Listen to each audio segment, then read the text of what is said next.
लक्ष्मीच्या पावलांनी या मालिकेच्या आजच्या एपिसोडमध्ये आपण पाहू की कला ही जेवणासाठी अद्वैतची वाट पाहत असते, परंतु अद्वैत काही येत नाही. ती विचार करते, अद्वैत का उशीर करतोय, याला वेळेवर जेवायला येत नाही का? मी त्याच्यासाठी नाही थांबले तर तो एकटाच जेवतो आणि मग त्याला त्रास होतो, आणि जेवायचं थांबले तर सरोज मॅडमला वाटतं मी त्याच्या पुढे पुढे का करते, मी हे सगळं जाणून बुजून करते. तेवढ्यात अद्वैत तेथे येतो. कला त्याच्यासाठी जेवणाचं ताट तयार करते आणि स्वतःसाठी जेवणाचं ताट बनवून हे दोघेही जेवण करू लागतात. परंतु कलाला हे जेवण खूप तिखट लागतं. ती पाणी पित नाही आणि तसंच जेवण करू लागते.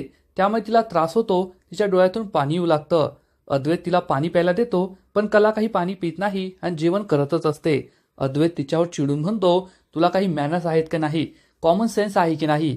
तिखट लागल्यावर पाणी प्यायचं आणि पण पुन्हा तिखट खायचं, एवढंही कळत नाही का तुला?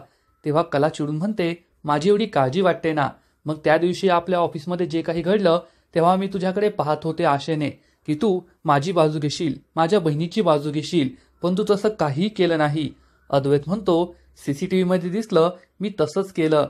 आणि सीसीटीव्ही हा माणसांच्या भावनेच्या पलीकडे नाही पाहू शकत, जे सत्य आहे तो तेच दाखवतो. असं म्हणून अद्वैत तेथून निघून जातो. कलाला खूप राग येतो.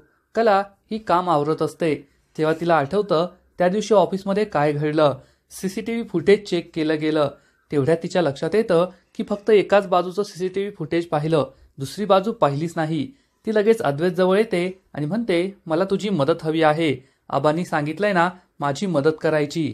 अद्वैत विचारतो, काय मदत हवी आहे? कला म्हणते, त्या दिवशी आपण फक्त एकाच बाजूचं सीसीटीव्ही फुटेज पाहिलं, दुसऱ्या बाजूचं पाहायचंच राहिलं, मला ते पाहायचंय. अद्वैत आणि कला या दोघांमध्ये भांडण रंगतं. कला झोपण्याचा प्रयत्न करते, पण ती विचार करते, मला आता मार्ग सापडलाय ना, मग झोपायचं कशाला? उद्याचा दिवस असा उगवला पाहिजे की माझी बहीण ही निर्दोष आहे हे सगळ्यांना समजलं पाहिजे. ती लगेच अद्वैतला झोपेतून उठवते. अद्वैत दचकून उठतो आणि कलावर चिडून म्हणतो, तुझं डोकं फिरलंय का? मला का उठवतेस? तर कला म्हणते, तू आत्ताच्या आत्ता माझ्यावर ऑफिसमध्ये चल, मला सीसीटीव्ही फुटेज पाहायचंय. परंतु अद्वैत त्यासाठी नकार देतो. कला त्याला धमकी देते, मी आबांना सगळं सांगेल. त्यामुळे अद्वैतचा नाईलाज होतो आणि हे दोघेही ऑफिसला येतात. तेथे आल्यावर अद्वैत विचारतो, काय मदत हवी आहे? तर कला म्हणते, तुझा लॅपटॉप आणि पासवर्ड हवाय, सीसीटीव्ही फुटेज पाहायचंय. परंतु अद्वैत त्यासाठी नकार देतो. त्यामुळे कला पुन्हा त्याला आबांना सगळं सांगण्याची धमकी देते. त्यामुळे अद्वैत तिला लगेचच पासवर्ड देऊन टाकतो. कला हा सीसीटीव्ही फुटेज पाहू लागते तर अद्वैत झोपी जातो. तेवढ्यात कलाला सगळं सत्य समजतं. ती अद्वैतला झोपेतून उठवते आणि त्याला सुद्धा ही सीसीटीव्ही फुटेज दाखवते. त्यामुळे अद्वैतलाही जबर धक्काच बसतो. दुसऱ्या दिवशी सकाळी दिनकर, संगीता आणि काजल हे चांदेकरांच्या घरी येतात.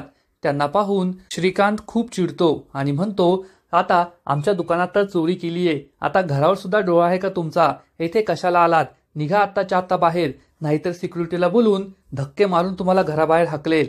कला तेथे येते आणि म्हणते, श्रीकांत सर, ते माझे आईबाबा आहेत, त्यांच्याशी या शब्दात तुम्ही नाही बोलायचं. श्रीकांत चिडून म्हणतो, तू मला उलट उत्तर देते का? कला म्हणते, तुमच्याविषयी मला आदर्श आहे, परंतु ते माझे आईबाबा आहेत, त्यांचा मान जपणं हे सुद्धा माझं कर्तव्य आहे. रोहिणी विचार करते, एका रात्रीत हिच्यात एवढा कॉन्फिडन्स कोठून आला? नक्कीच हिला काहीतरी पुरावा सापडला असेल. ती कलाला विचारते, तू त्यांना बोलवलंय की नैनाने बोलवलंय? दोघी त्यांच्याच मुली या घरात आहेत ना? आबा, सरोज, अद्वैत सगळे तेथे येतात. तेव्हा कला म्हणते, मला तुम्हाला काहीतरी दाखवायचंय. आणि ती सगळ्यांना अद्वैतच्या लॅपटॉपमध्ये सीसीटीव्ही फुटेज दाखवते. यात दिसून येतं की काजलने अंगठ्या तर उचलल्या, परंतु पुन्हा एकदा त्या ट्रेमध्ये ठेवून दिल्या होत्या. हे पाहून सगळ्यांना आश्चर्याचा धक्काच बसतो. रोहिणी खूप चिडते. तेव्हा कला काजलला विचारते की तू तर अंगठ्या ठेवल्या होत्या ना, मग त्या तुझ्या बॅगमध्ये कशा आल्या? काजल म्हणते, ते तर मला कळत नाहीये. कला तिला सांगते, आता पुढच्या व्हिडिओमध्ये सगळं कळेल. पुढच्या व्हिडिओमध्ये दिसतं की अशोकने स्वतःच काजलच्या बॅगमध्ये या अंगठ्या ठेवल्या होत्या. त्यामुळे सर्वांना जबर धक्काच बसतो. काजल निर्दोष आहे हे सगळ्यांना कळतं. पुढील एपिसोडमध्ये आपण पाहू की कला ही अद्वैतला म्हणेल, त्या दिवशी तुम्हाला मदत करायला हवी होती. त्यामुळे अद्वैत हा कलाला सॉरी म्हणणार. तर आबा हे सरोजला सांगतील ही कलाची पहिली वटपौर्णिमा आहे, त्यामुळे तिच्यासाठी चांगली साडी घेऊन ये. त्यामुळे सरोज खूप चिडेल. मग आता पुढे काय होईल हे तर कळेलच. परंतु तोपर्यंत लक्ष्मीच्या पावलांनी या मालिकेचे असेच नवीन नवीन अपडेट्स सर्वात आधी जाणून घेण्यासाठी व्हिडिओला लाईक करा, शेअर करा आणि चॅनलला सबस्क्राईब करायला विसरू नका. धन्यवाद. लक्ष्मीच्या